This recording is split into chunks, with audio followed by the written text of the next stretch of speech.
Many a times people can be dismissive and judgmental about children with disability, not knowing that a child requires special attention and specific necessities that other children do not. The numbers of persons with disabilities in the world is large and is growing, but many people ignore and are unaware of the children with a syndrome, terminal illness or serious psychiatric problems. The challenges is not only the children with such needs, but also parents and primary caregivers of children with special needs. To know more about the intellectual and developmental disabilities and the care that children with special needs require, HornbillTV visited the Precious Gem School, the only center in Nagaland where special children are taken care of. Let's have a look. We're in conversation with Dr. Y. Simpson, who's the HOD of the Precious Gem. Thank you, sir, so much for your time, for having us here. So we would like to ask a few questions like how has been this institution running so far and since the inception of 2016. So what was your journey like, and if you give us the details. We started this Department of Developmental Pediatrics in the year 2014 with the hope that we can take care of children with different forms of invisible handicaps such as autism spectrum disorder, attention deficit hyperactivity disorder, intellectual disability and specific learning disability. During till 2014, the awareness among the public was very less about these sort of disabilities. Moreover, people having lot of misconceptions about these disabilities. Very often they thought that these are all caused by the sins of parents or their grandparents or ancestors.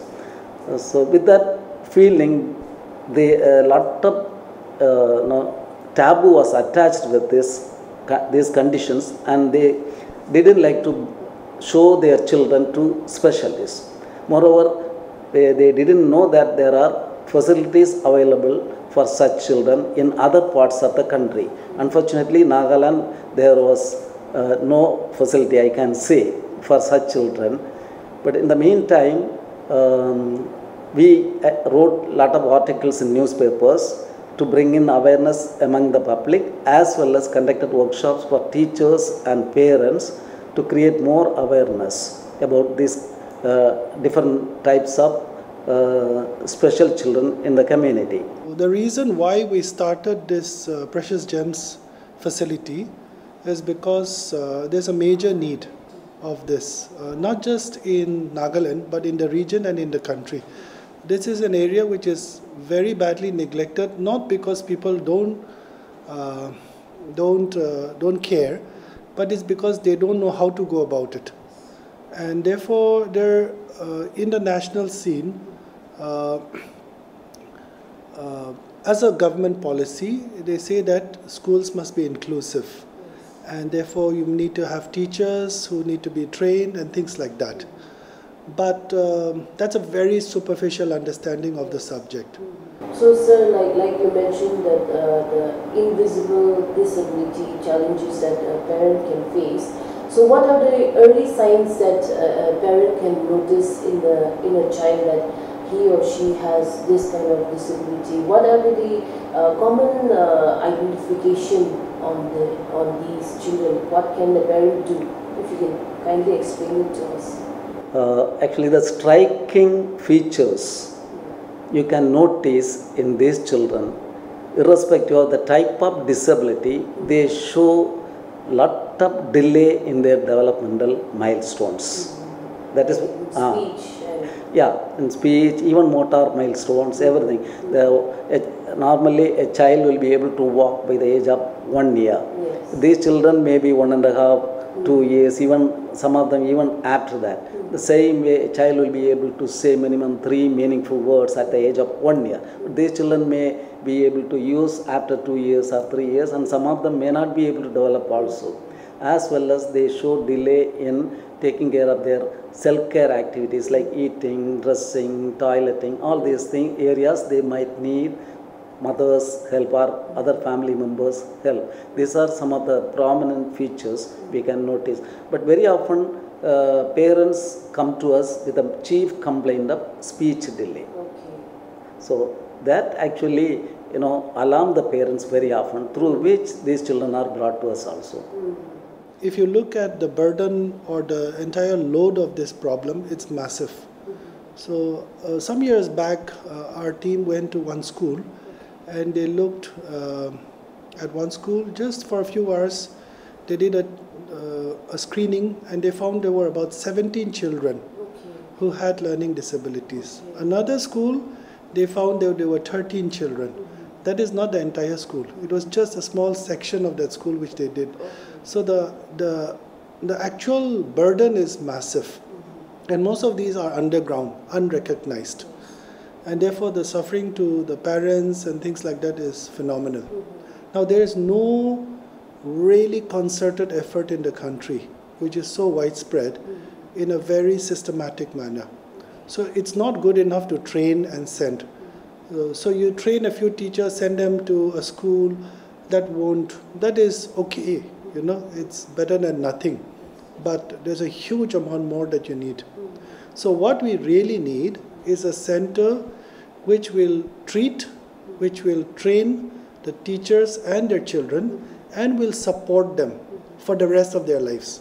It is not just for 6 months or 1 year.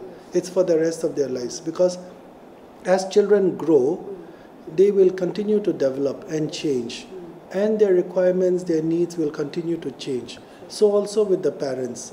It's not just the children growing, it's also the parents growing along with that. And therefore you will need a continuous support.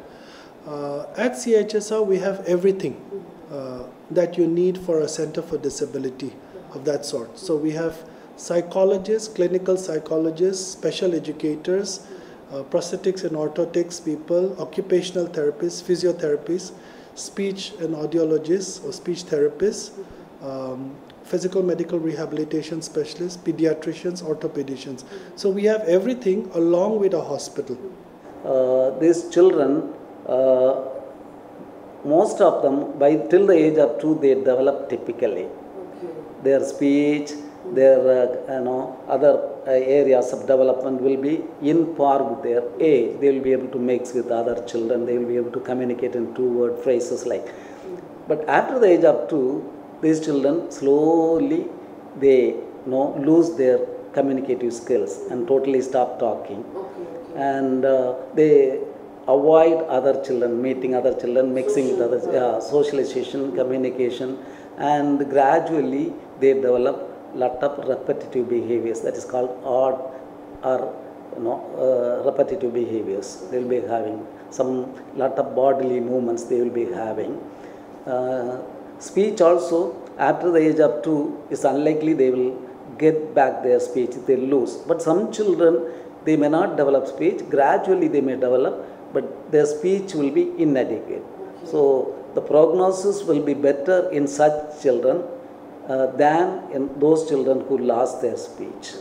So our dream would be to train and support 2 teachers in every school in Nagaland to be able to reach out to children of that nature, support them if possible, what they cannot to refer to us, so that we can support them better.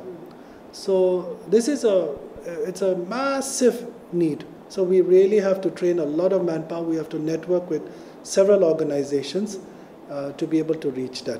What we do is, once the child is brought to us and diagnosed to have one particular type of disability, parents will be counseled and advised to bring the child over here to us for a period of 3 months for intervention.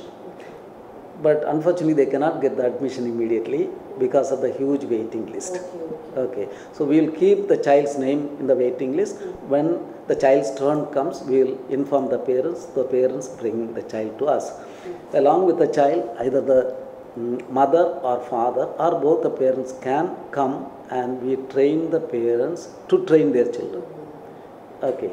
We don't focus directly to the child. will focus the parents. Because what we found was, Nagaland, there are not many centers to take care of children with intellectual and developmental disabilities. To solve this problem, we thought it is ideal to train the parents. So that's the reason why we started this along with the parents. And during these 3 months, the basic therapeutic informations as well as techniques will be taught to the parents. And after 3 months, they will be becoming a sort of, co-therapist or even teacher for the child. After completing the training, they will go back and continue the training to the child at home. And if there are any problems or doubts, they can contact us either over the phone or they can bring the child again for a reconsultation or review after 3 months or 1 year. So most of the techniques will be taught to the parents pertaining to the child's need and the therapy. The most important therapies that is related only to that child will be taught to that parent, not whole lot of things. If a child with autism spectrum is coming with the parents, we will teach those parents only about autism. If it is SLD, specific learning disability, we will teach those parents only about specific learning. Yes. So it is highly individualistic.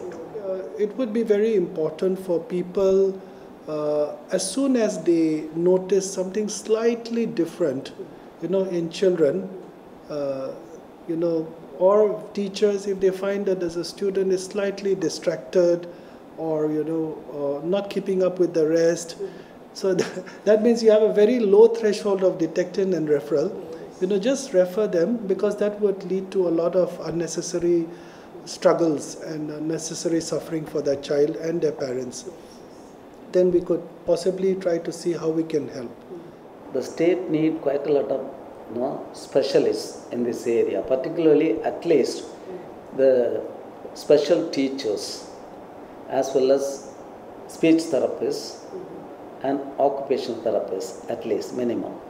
We are fortunate to have all these specialists under one roof because we are attached with a hospital.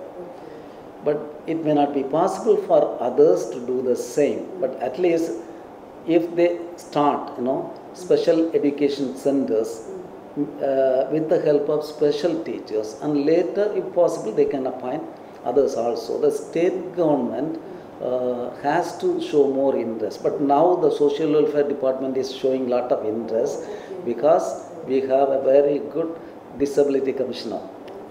Okay, Mrs. Atatino. So she is taking lot of interest. She is doing lot of things throughout the state. After she took over as the disability commissioner, so many changes occurred, but still lot of changes yet to come. She is trying her level best. I would like to congratulate her for whatever she is doing in the state. So that is one good thing. The government also, the awareness is increasing, as well as among the schools and public, as well as hospitals. Doctors are also having more awareness. But this is not enough. What I feel is it is good. It will be good if the government start more awareness programs as well as training programs for the specialists. Particularly the government starts special education teachers training program in the state will be good.